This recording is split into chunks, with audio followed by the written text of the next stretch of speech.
Good afternoon. I'm Harold Holzer, Director of Roosevelt House, and I want to welcome you back online for an especially timely Roosevelt House public program, one that marks the publication of an important new book and brings an important author together with a member of the Hunter College faculty for what we are sure will be a revealing and provocative discussion. Before we start, let me reiterate our commitment at Roosevelt House, whether in the room or on Zoom, to continue fulfilling our mission to encourage civic engagement on issues of public policy, human rights, and Roosevelt-era history. Of course, all of us miss being in the historic house where we are so privileged to work and welcome our guests. And all of us do look forward to the day when we're able again to welcome you along with authors, discussants, members of the Hunter family, and the community to again use our landmark location to teach and learn together as we have for so many years. But meanwhile, we are grateful to those who have granted us permission to broadcast encore presentations of their past appearances here, and especially to those who've been generous enough to appear live and online. We all miss the wine and cheese receptions and the book signings that always followed all of our events, but we do hope that our visitors online will continue to order books and listen together with us as we explore the newest contributions to the subjects that we all care about deeply. Tonight we're going to discuss one such book, America Through Foreign Eyes, which explores a topic that seems particularly, even urgently relevant in a world in which our neighbors, our longstanding allies, and our adversaries, democracies and totalitarian states as well, are trying to understand how the United States is redefining its traditional longstanding relationships with governments abroad, and why. And let me add that this new book arrives at a time when America is re-examining its own history, its own national memory and traditions. So that makes this doubly powerful, making an issue of how the world beyond here sees us. It makes it particularly relevant as we question how we have long seen ourselves. We're honored tonight to welcome the author of America Through Foreign Eyes, the Honorable Jorge Castañeda, former Foreign Minister of Mexico and a global distinguished professor of political science and Latin American studies at NYU. He has served for 17 years on the board of Human Rights Watch and is an elected foreign honorary member of the American Academy of Arts and Sciences.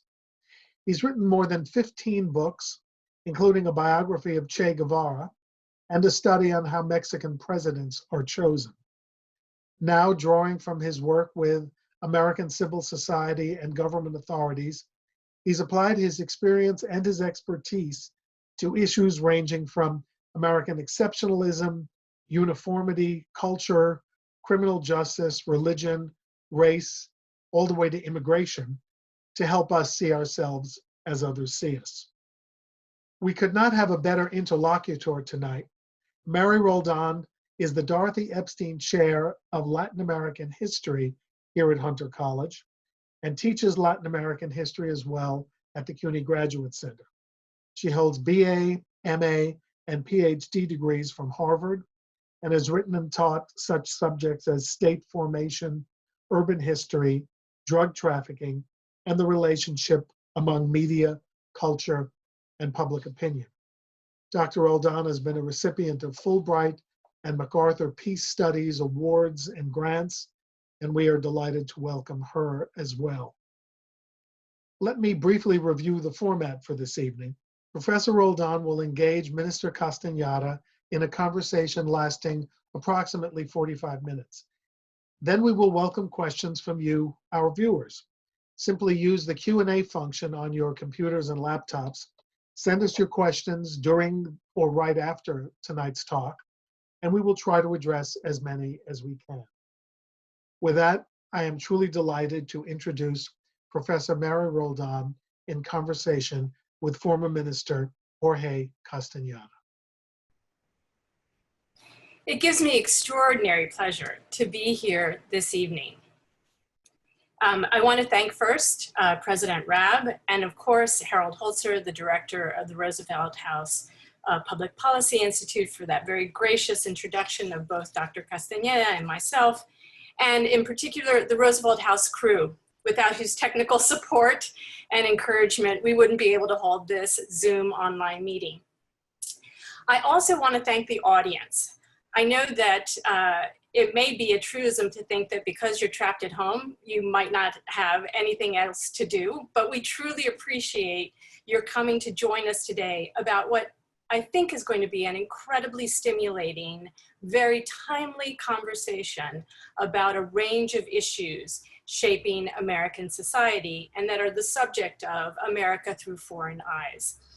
Our guest today, as Harold Holzer informed us, is someone who's had an illustrious and very varied career in government and academia, having been the foreign minister for Mexico from 2000 to 2003, and since 1997, the Global Distinguished Professor of Political Science and Latin American Studies at NYU. He's also been a very frequent and sharp commentator on a variety of very important issues ranging from drug trafficking to immigration to the US's foreign policy, in particular with relation to Latin America and in some instances with Mexico, which of course is his country of origin. Today, I think one of the things that I want to sort of highlight before we get into our conversation is that this is a book that, although it is through foreign eyes and it weighs both the positive and the negative, is one that is extraordinarily and unabashedly affectionate and admiring of the United States. And for that reason, I think, has the sense of urgency that it does. Jorge will elaborate on that, I think, in the course of the conversation, about why it's so necessary to think about the questions that might that is leading the US to stumble, or that in certain areas poses extraordinary challenges for the US, but can be central to transforming and expanding and creating a much more inclusive society. The range of topics that are covered in the book, as Harold Holzer mentioned, is enormous, almost astonishing, from immigration to gun control, to race, religion, education, slavery, the middle class, American exceptionalism. And I hope we're going to be able to touch on at least some of these, but it's such an encompassing book and the topics are really so timely that it's not likely that we'll be able to do anything more than whet the appetite of our audience.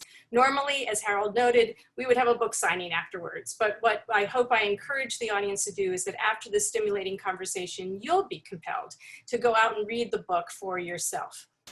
So welcome, Jorge. Thank you so much for joining us in this conversation today. Thanks, Mary, and also thanks to Roosevelt House and Hunter College CUNY for having me. It's a pleasure. I do want to note one thing before I forget, and that is that about 40 to 45 minutes after our conversation, we'll allow about 15 minutes of questions and answers. There's a small link, you saw it on the introductory sort of screen that introduced this conversation, and you can pose your questions, and our excellent moderator, Mac Barrett, will then present those so that we can ask them of Jorge in the context of the online chat. Okay. The first question I want to ask you is, what galvanized you to write America Through Foreign Eyes? And not just write this, but was this a book you've been wanting to write for a very long time? Was it a book that was galvanized by a sense of urgency because of a particular event or a series of situations or issues that you now felt an incredible kind of sense of urgency to bring forward into the public? And related to that, who were you hoping? I mean, I know authors hope that everyone will read their book, but was there a particular reader or readers that you had in mind? And what was the kind of objective, if there was one, that you were hoping to achieve in writing this book? Well, I wouldn't say there was a sense of urgency, Mary, because I started working on this book back in 2015. In other words, before the Trump era was even imaginable. But it is a book I've been wanting to write for many, many years, because I've always had the impression, or two impressions. First, that in general, the books written by foreigners about the United States are not terribly popular in the United States. We can count them on the fingers of one hand, maybe two hands, but over a 200-year period, it's not a hell of a lot, firstly. And second, but on the other hand, I also thought, and I'm sure of that Americans are more receptive to people from abroad commenting, analyzing, criticizing, praising, trying to understand the United States, because the United States is more sensitive to what's going on in the rest of the world, for better or for worse. That's a different issue. I'm sure if Americans had the choice of having been hit by the pandemic or not, they would have preferred not, but that's not in the cards anymore. I was wanting to write for an American public. Most of the books that have been written, and I'm not in any way trying to establish an equivalence between my book and any of the ones I'll mention, but most of the books that have been written by foreigners about the United States have been written or addressed to their home audiences, not to American readers. They were not written in English. They were not published initially in the United States. They were not addressed at Americans. They were to Americans. They were published for the home audience. And then some of them, of course, took off and became immensely important, popular, etc., in the United States. But I wanted to write something directly addressed to Americans, because I sort of think that after so many years of living in the US, working in the US, lecturing in the US, traveling in the US, having so many American friends, that I thought I may have something to say to, I guess, yeah, the coastal elites, I suppose so, academia, the pundits, yes, I suppose so, but hopefully also students, younger Americans, hopefully younger professionals who are not necessarily, the coastal elites, but perhaps in the center of the country, and who are increasingly wondering, what does the rest of the world think about us?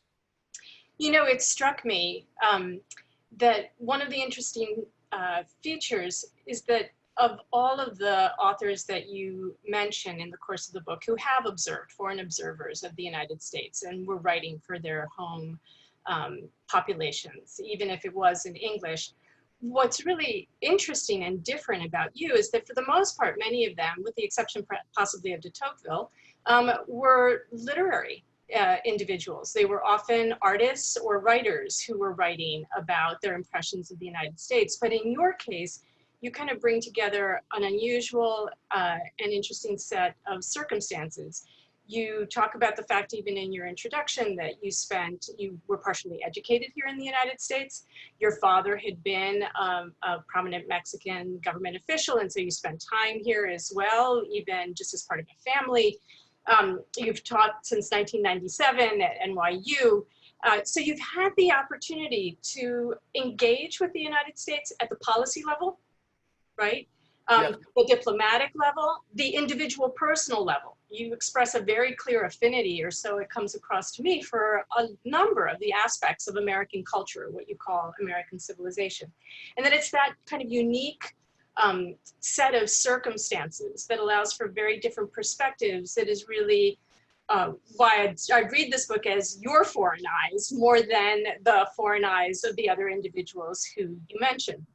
And there's certain themes that I was really struck by come up again and again, and are clearly very close to your heart and of extraordinary importance in your analysis of American society. And one of them is about American exceptionalism. And what you identify as a kind of disconnect, I'm going to say, between what Americans may think, and here I just want to do a little parentheses. I'm a little uncomfortable with using that all-inclusive term because, of course, we know that Americans, Yes, but for the sake of discussion, I'm going to use it. But I do want to sort of signal that I'm aware that Americans are multifaceted. They're not all the same thing. It's not a homogenous sort of term. But in any case, you argue that what Americans may think and have told themselves, and is reproduced in historical representations of the United States, makes America exceptional, isn't actually what you think makes America exceptional, and that understanding, revealing, and sort of engaging with that is actually quite central to thinking about America's future. Would you agree with that? Well, I think that's a better summary of what I wanted to get through, Mary, than I would have been able to put together. So I thank you for it. I try to sort of both reject the American view of American exceptionalism and at the same time try and find a different facet of American exceptionalism, which I do think exists, except it's not the one that Americans think exists. And I agree, of course, with what you say about Americans. As a matter of fact, I guess one of the points I most emphasize in the book is American diversity, how the United States, perhaps with India and Brazil, is the most diverse country in the world. And you got a lot of diverse countries in the world. So, you know, this is a pretty high bar we're talking about. But for discussion or even for writing, you have to end up speaking a little bit about Americans, even if you put.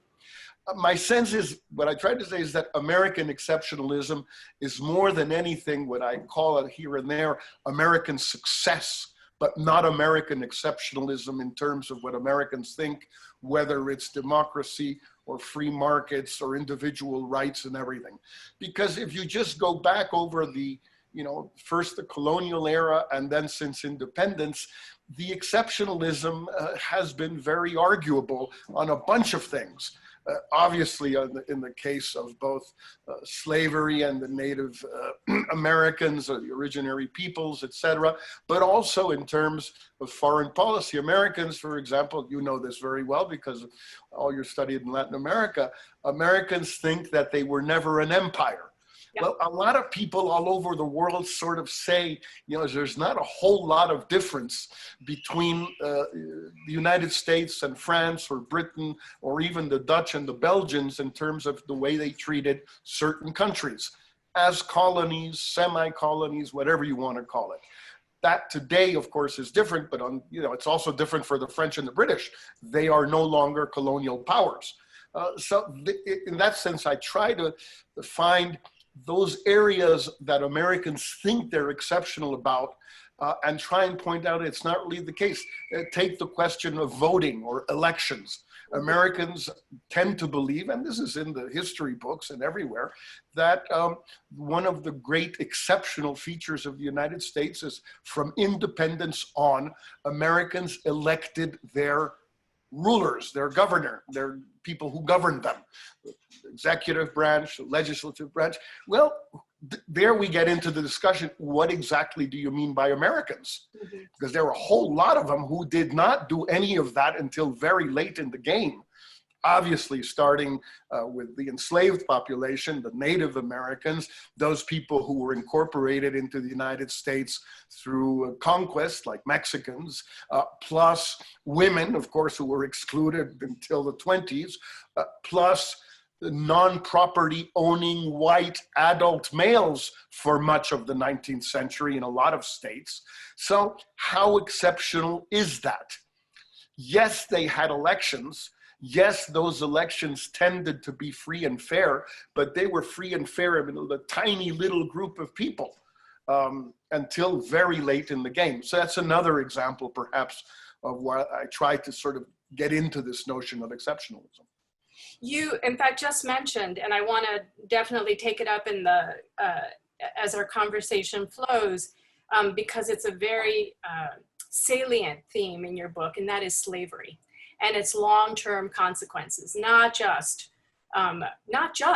for Black Americans, but for all Americans, right? And not just in terms of racism, but in terms of society, the economy, the United States political institutions, and with long-term repercussions that continue, and it perhaps in the context of the most recent pandemic have become even clearer, if you will, those sort of fissures, that growing social inequality that is also linked to and very much a factor of that history of racism that hasn't completely been confronted and in any way resolved. And so I want to ask you why this was such an important theme in your book.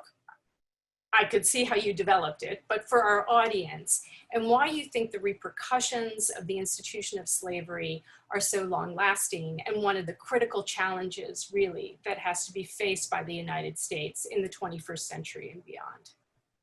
Well, I mean, first, and this perhaps is relevant for you, Mary, because I, unlike many Americans, there I go again, I'm sorry, have a very strong sense of history because of the Mexican obsession with history, which is real. And its neighbor. its neighbor. Right, that famous phrase, so far from God, so close to the United States. So yeah, it's not easy. And so you have a sense of history. And I always thought that there was something there with a sort of, I wouldn't want to use the overworked phrase of original sin, but there's a foundational issue in the United States, which is slavery. And it's in the colonial period, it's in the Constitution, it's in the Electoral College, it's in industrialization, not only of the North, but industrialization of Britain. I mean, the Industrial Revolution in Britain is inconceivable, it's unimaginable without cotton, and cotton is unimaginable without slavery in the American South, at least for the first 100 years or so. So firstly, I was, because of my obsession with history, which I think comes from Mexico, I always thought this was a very fundamental issue, and that Americans had a tendency to think that you could just sort of get over this with a series of events.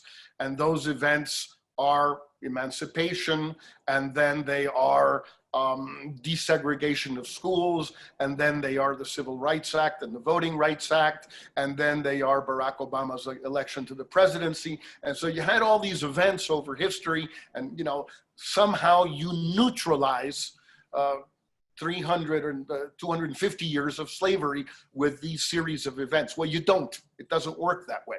History doesn't work that way. And then secondly, even though I wrote this, of course, way before George Floyd and before everything that's been happening in the last year or so, not just the last few weeks, I also had the sense that more and more American scholars and foreign scholars were focusing on the fact that the basic gaps between the African American population and the white population over the past 50 years, income, wealth, housing, health, education, have not changed. The gaps are pretty much the same. They've all gone up. The Black population is much better off today than 50 years ago. But the gap between it and the white population has not diminished. And that meant that a lot of the stuff that's been done since the 60s hasn't really worked. And that one of the biggest challenges Americans have to face today is what in the world to do to make something work, so that 50 years ago, perhaps you and I won't be talking about this, but our children may, arguing again, what do we have to do in order to shrink the gap? Well, I think this is the time, and I'm very happy, actually. I know it sounds a bit cynical, but I'm very happy that this movement has emerged from the George Floyd assassination or execution, that so much discussion has taken place with regard to Black Lives Matter over the last 5 or 6 years, that there is a certain discussion, which I regret and understand at the same time, that Obama, I think, was a wonderful president, but he didn't address this challenge, except for symbolically, and that somebody's got to do the job now. Connected to, in fact, they're kind of inseparable, with the consequences, the long-range consequences of the institution of slavery, is also another piece that really struck me in your book. And then, in fact, in your concluding chapter, you basically boil down American exceptionalism to one critical issue, and that is that the US was able to create the first and the largest and most significant middle class. But as you note, that too has begun to erode, to be compromised by events, certainly since the 1980s. 1980 is a period that you identify as a very critical moment. And I wonder if you could link for our participants the ways in which both that once flourishing, significant middle class that is so central to your conception of really the achievements of what you call American civilization, and this entrenched racism and the consequences of the institution of slavery that we just discussed, how that growing social inequality, that erosion of that particular sector of society is absolutely critical to understanding what the challenges are that are facing the United States in the coming years. Well, what I try to do, Mary, is to show how, many authors, American and foreign, have done this far better and earlier than I have, which is that the United States, since it had the world's first middle class, which of course did not include everybody. By definition, it didn't include the Native Americans, didn't include enslaved Americans, then freed, emancipated Americans, but subject to Reconstruction and subject to Jim Crow laws and discrimination and segregation, didn't include the growing Latino population and the growing Asian population, mainly Chinese, the late 19th century and the beginning of the 20th century. But that white immigrant male middle class was in itself very egalitarian. Everybody else was not part of it, and so it was not egalitarian for them. But for those, it was egalitarian, and that made it possible as small cohorts of these other sectors of society were gradually brought into that middle class. For the United States, for example, to be able to manage without the kind of welfare state that was created in Europe and Canada, in a way in Japan a bit later, in a few other countries, Australia, New Zealand, etc., from the Depression onward and mainly from World War II onward. The United States didn't need it. You don't really need significant unemployment insurance if you have no unemployment.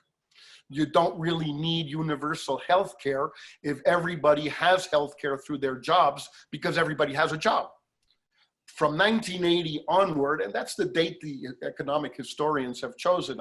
It's in the numbers. There really is not a whole lot of discussion among the people who have looked at this, that's the date. From that point on, that middle class begins to become more unequal. They're not all the same anymore. You begin to have fissures within it. And as we reach today, the pandemic, let's skip 40 years, what's obvious, for example, is that there is an enormous difference between how some sectors of American society have been affected by COVID-19 and how others have been affected, which is not entirely the case in Europe. If you look at countries that are more diverse than others, depending on which one you want to look at most.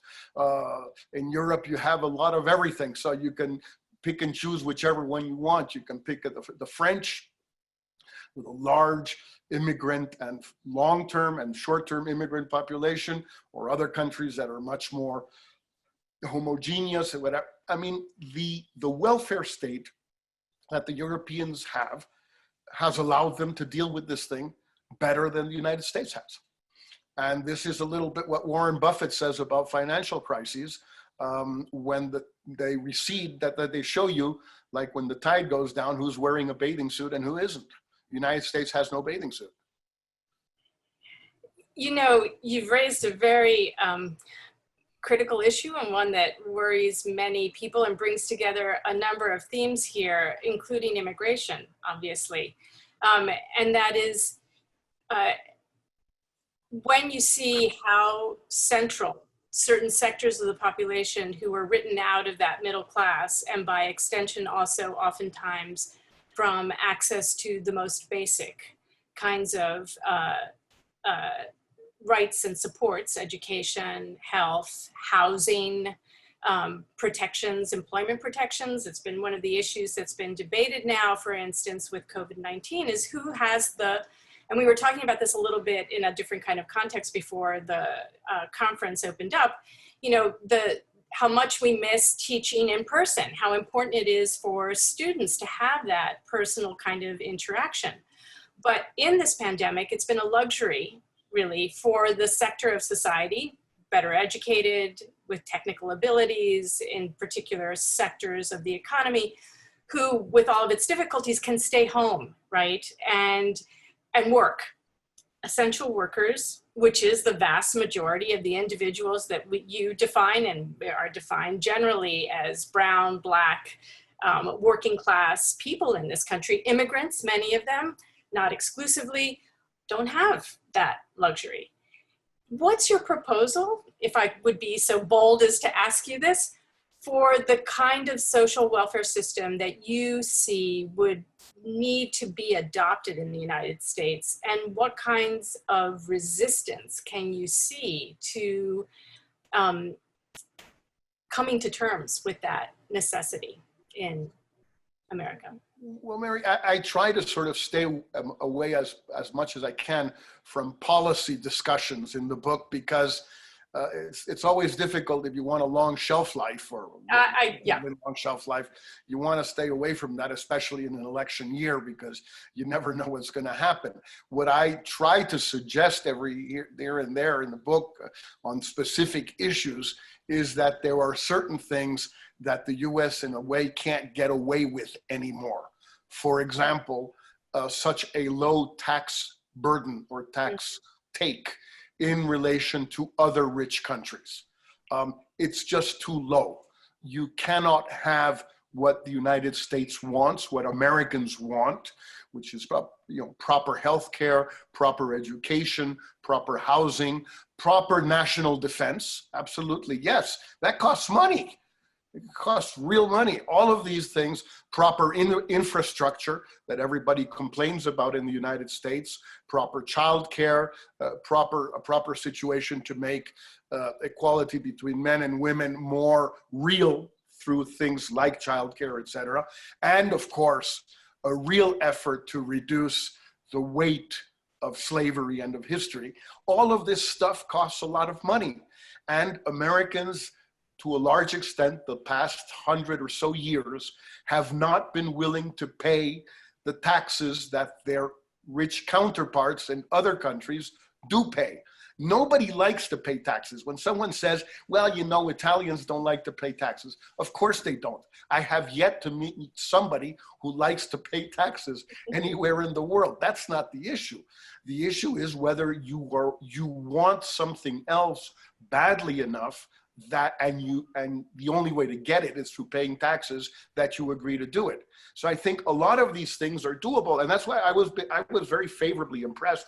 I don't get into that in the book that much, but during the primary campaign in the Democratic Party, starting back in the middle of last year, I was very favorably impressed by how many people, not all of them of course, but how many were talking about raising taxes, either through a wealth tax or higher income taxes or other forms, indirect taxes, that national VAT tax that some people thought of also.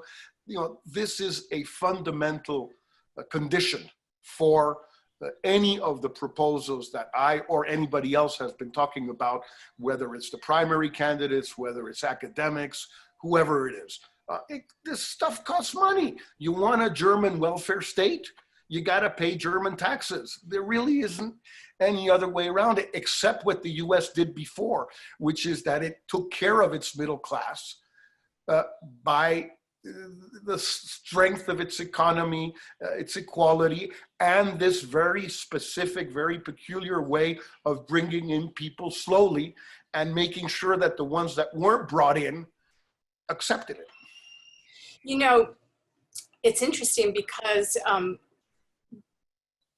one direction that this conversation, your response leads me to is something that you mentioned in your book, and that is the kind of optimism and hope that you center in the mobilization of young people in the United States, not only reflected in something like Black Lives Matter, but in mobilization around DACA, around immigration, around even just getting better services and rights for essential workers, for instance, as a result of the pandemic, around global and climate change, which is a very key element that we haven't talked about yet, but that is also one of the challenges that you see as absolutely central in the coming years in the United States. And not because I'm a pessimist, but I had a question, which was, there may be a resistance among an older generation of Americans for whom it's very hard to let go of that notion of the middle class and of low taxation, and that the market could kind of take care of these things that in other societies, other industrialized and rich societies, have moved towards a kind of compact that says we're all better off to some degree, to the degree that we pool our resources and there's no extremes in society, right? That's kind of the basic notion for tolerating very high taxes and then enforcement behind it. What happens when you have a pandemic and you can't collect census results and you can't go door to door to be able to mobilize and register voters and get the word out to constituents? Do you see that as it's not something you could possibly have predicted because you wrote the book before, but I'm asking you in the current moment as a critical problem, or is it something that can be overcome? You don't see it as that central, particularly with the upcoming elections. Well, I think it depends on what your analysis of what's going on in American society today. If there's a deep, powerful drive for a change, whether it's on race, on healthcare, on education, on climate change, etc. If there's something really going on in the US today, a bit like the 60s, a bit like the Depression, if that's the case, then I don't think it really matters a whole lot how people have to go out and vote in November. They will find a way, because what's going on underneath is so important, so powerful, that the issue of how you vote will end up being a minor technical question. Conversely, if it's not such a big deal, if American resistance to change, American conservatism, the fact that you still have a majority of the population, less and less so, but that lives in the center of the country, that is white, that is older, over 50, over 55, that tends to see things as being satisfactory, if that identity in the United States is more powerful, then getting out the vote will be essential. And if the Democrats and others don't do a very good job of that, they may lose. And then a lot of these things that we're talking about will be postponed at least for another 4 years. I hope not, but I can see that as happening. I think it depends on how powerful this movement is, deep in US society. Shifting gears a little bit, another notable aspect of your book is your unabashed admiration for what I would call American civilization, and in particular, your sense that its soft power, defined as its contributions to technological innovation, arts, music, theater, a range of other areas of society, is not actually fundamentally challenged. It's kind of interesting because there have been a series of op-eds in different venues, the New York Times and other venues of journalism, bemoaning and expressing a great deal of concern about the challenge of China, for instance, or the challenge that other emerging powers might have vis-a-vis the United States. And you seem to have on that score, you seem quite confident that American cultural reach, appropriation, even when it's disdained, and you point to that in your book, the way in fact, people are eating hamburgers in France, but they wouldn't for a moment sort of acknowledge that that's something that emerged out of the United States, just to choose an anecdote. Where do you see this sort of central, the potential and power of that very sort of dominant American cultural power as playing an important role in shaping both the perceptions of the United States, but also its possibilities for transformation? Well, I try and I borrow a French writer, thinker, this term of American civilization, of American culture have become American civilization, like with Rome a little bit, because I think that is what has happened the last 40 or 50 years.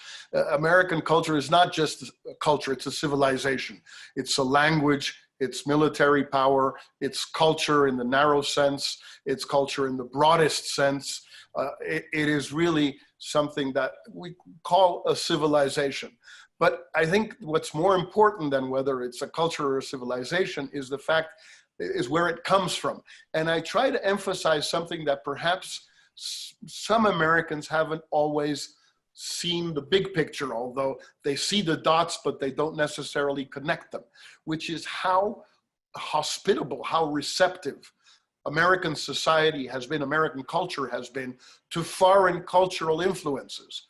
American culture is the product of Americans, of course, but also of hundreds or thousands or hundreds of thousands of cultural producers, in the broad sense of the word culture, who started coming to the United States late 19th century, early 20th century, and producing their culture in the United States and making it American culture.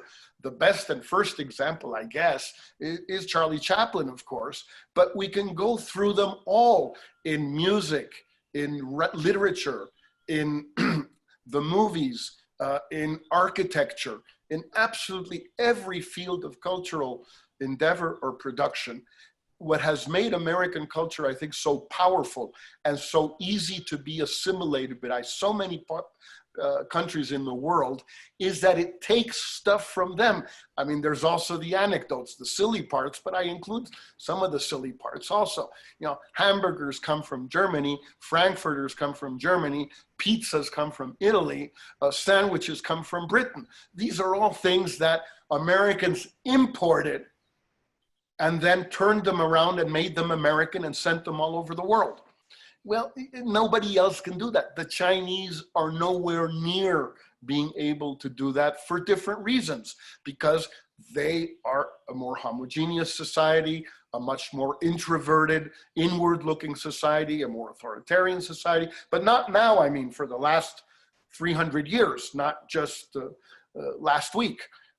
So one of the things I'm most positive or most, that I admire most about the United States is that the way it has of assimilating the world's culture, the best of it, transforming it, and then sending it back to the world as something which is entirely new and at the same time which a lot of people can identify with.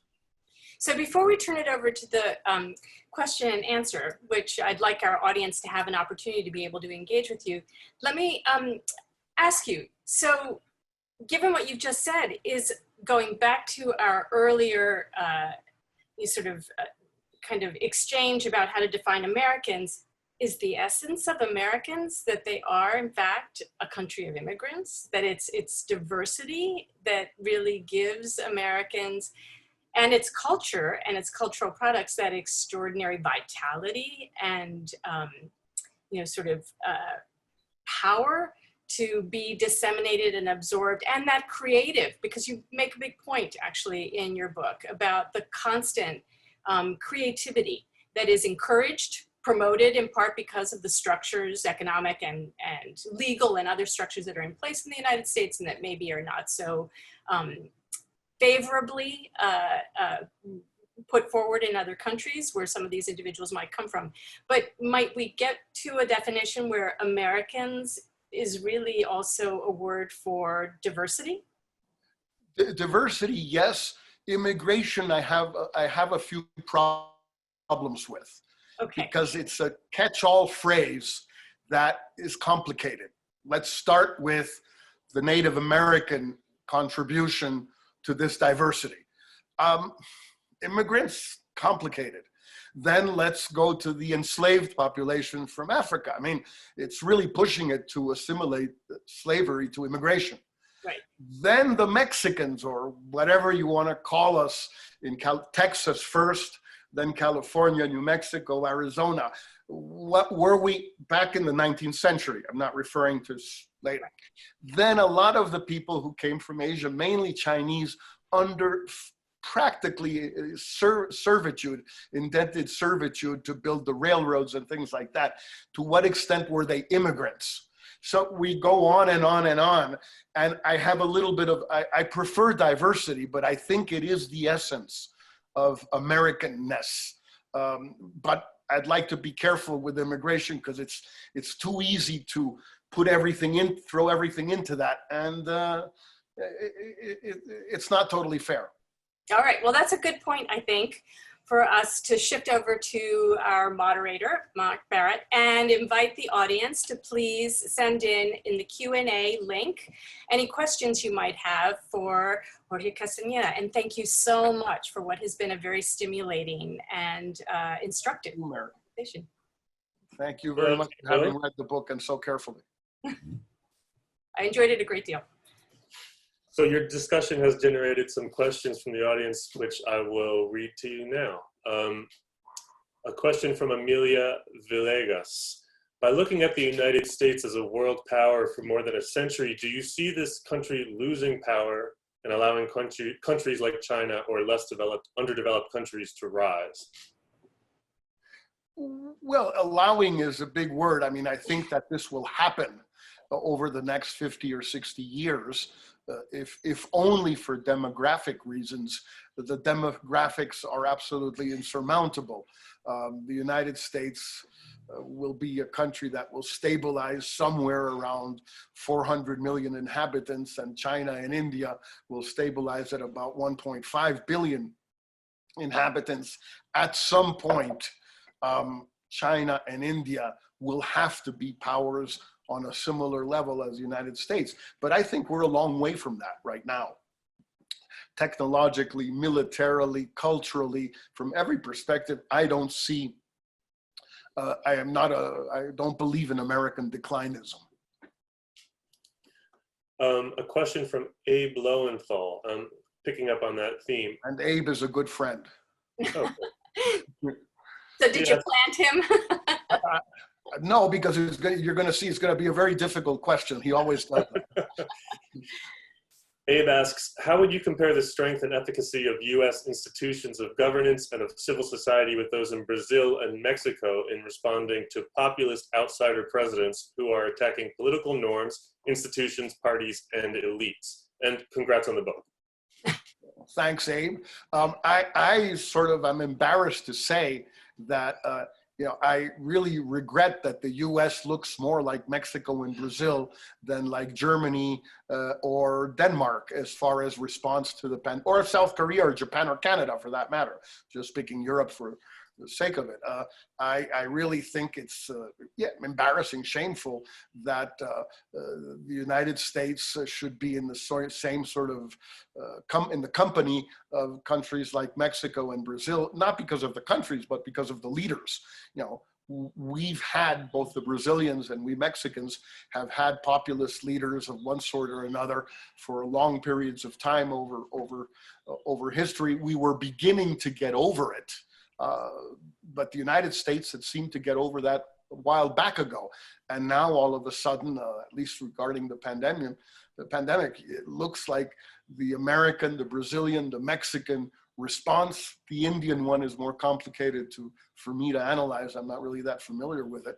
The American response looks more like these than these other countries I mentioned. And thanks, Abe, again. Cheryl Kunis is following up on the topic of Brazil.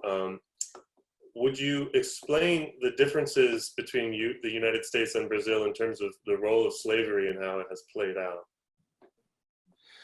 Well, it's a fascinating question, and I just touch upon it here and there because I'm certainly have no great knowledge of Brazilian history, and particularly the history of slavery.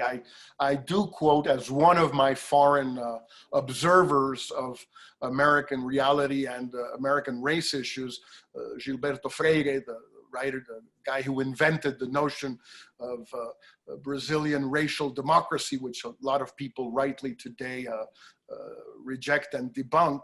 And Freire lived in the States, studied in the States in Texas, and wrote some interesting things about the differences of the slavery situation between the two countries. The differences he mentioned, in my opinion, are not necessarily the ones that I would retain. You know, Brazilian slave owners treated their slaves nicely, whereas Americans didn't. I don't think that makes a whole lot of sense.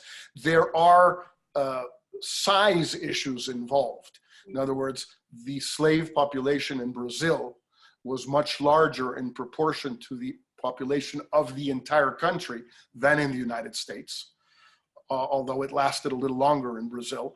And particularly, it eventually ended up spreading around to most of the country, whereas in the United States, it was obviously limited to the South, at least, in terms of the enslaved part.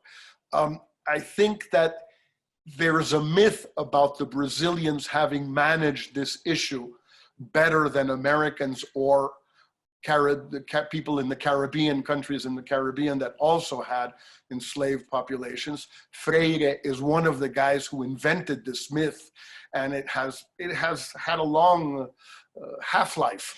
I don't particularly think that the differences at the end of the day are that big. Tell me, when did Brazil have an Afro-descendant or Afro-Brazilian president, or foreign minister, or finance minister, or central bank governor, or any of these things? They still got a ways to go. Okay, Carlos Heredia, writing from Mexico City, first congratulates you on the book. And another good friend. I planted planted all of these guys. Well, your friend observes that in Mexico, people like to say that Americans have a problem with racism, but we don't. We only have a problem with classicism. And so he asks, what is your take on the stance of left white intellectuals in the United States that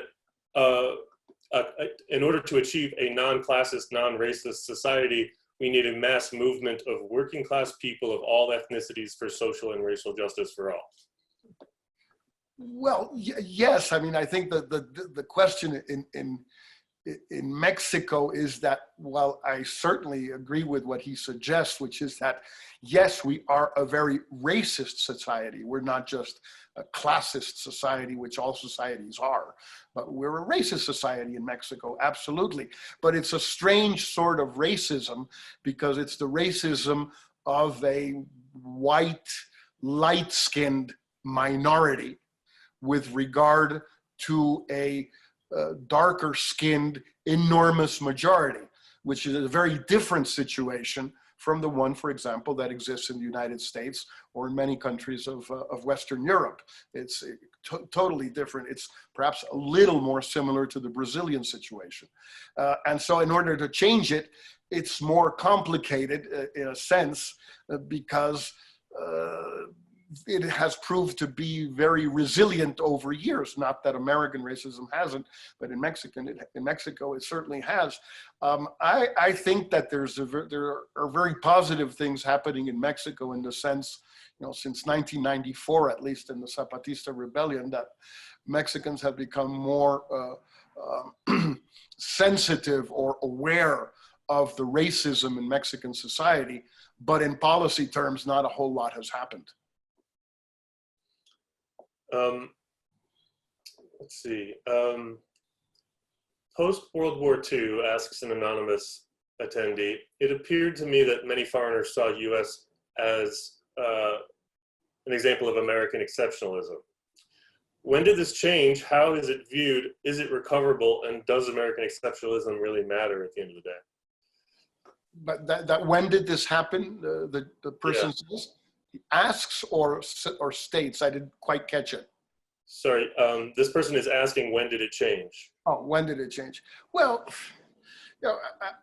I think that Vietnam was, for the rest of the world at least, a big deal. the Bay of Pigs in Cuba was also important symbolically, but at the end of the day, it was a small country. Nothing really happened. It was a 3 or 4 day affair.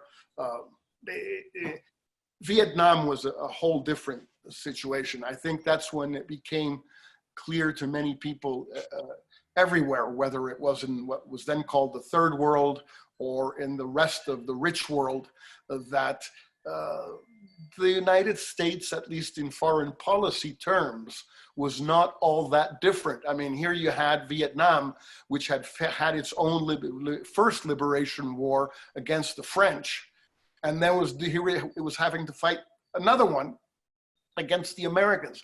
What was the big difference between the French and the Americans in Vietnam? American exceptionalism was supposed to be that precisely. It was not a colonial power in foreign policy terms.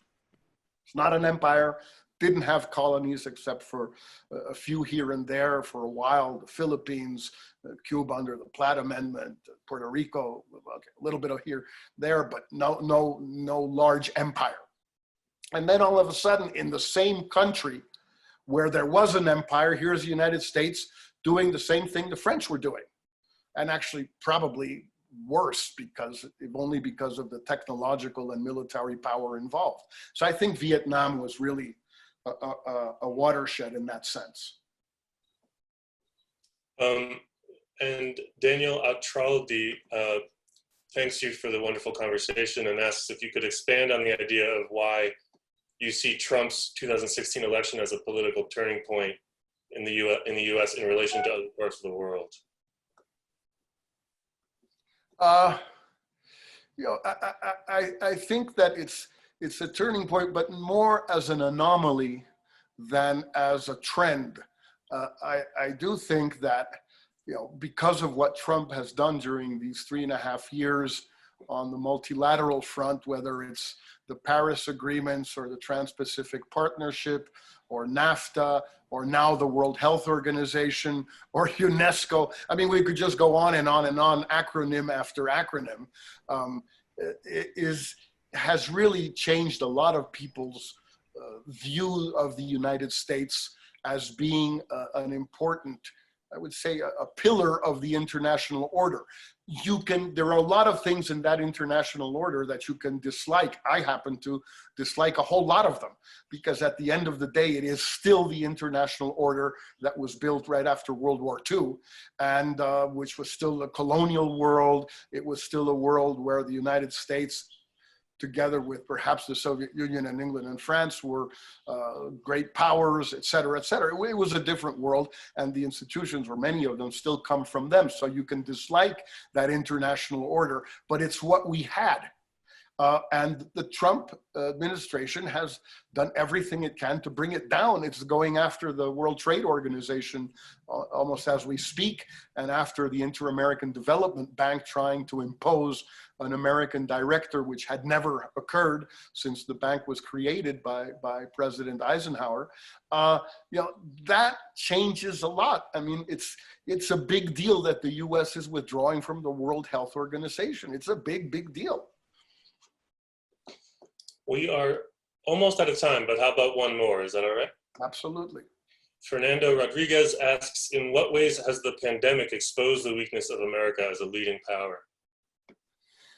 Well, weakness it's relative. Yes, it has exposed, I think, the deficiencies or the defects of the American healthcare system. Absolutely. I think it will expose the weaknesses of the American educational system once we go back to school, what we were talking about before we started, Mary. On the other hand, who else can pour $3 trillion into an economy practically overnight? And in GDP terms, the Germans have poured a lot of money in, and the British have too. It's true, as percentages of GDP, maybe even more than the United States. But the absolute magnitude, $3 trillion, and there's more to come. Who can do that? So weakness, yes and no. And then we'll see what happens with the vaccine. I think it's an interesting competition. I don't discard that, you know, the Brits or somebody else will come up with a vaccine before Americans do, but who is going to distribute, you know, 3, 4, 5 billion vaccines all over the world, regardless of who may have discovered it first? My sense is it will still be the Americans, hopefully in cooperation with the other guys, which would make it better for everybody. But regardless of who discovers it, I'm pretty sure it will be seen as an American vaccine in places, in small towns in Mexico, in Brazil, in India, and a little bit further down the line in Africa. We are just about out of time. I apologize to those whose questions we didn't get to. Do either of you have a final word before we say goodbye? Well, I just want to thank Jorge for what has clearly been a very stimulating conversation. The fact that there are still 22 questions I'm seeing on the Q&A is a tribute to that. So this was a pleasure for me. It was enlightening. I want to thank our audience for being so lively and participating, staying to the end and asking very good questions, and all of the Roosevelt House support staff who made this possible. Thank you. Well, I want to thank all you guys, Mark, and everyone who helped on this. You were indispensable. I would never have understood how to do this without you. And thanks, Mary, again for having read the book so carefully and with such enthusiasm. And thank the audience also for having stuck through this. I'm not used to doing this sort of thing, but if it works, let's keep doing it. Thanks a lot. It's the beginning of a trend. Absolutely. Let's keep it going. Thanks a lot, guys. Thank you.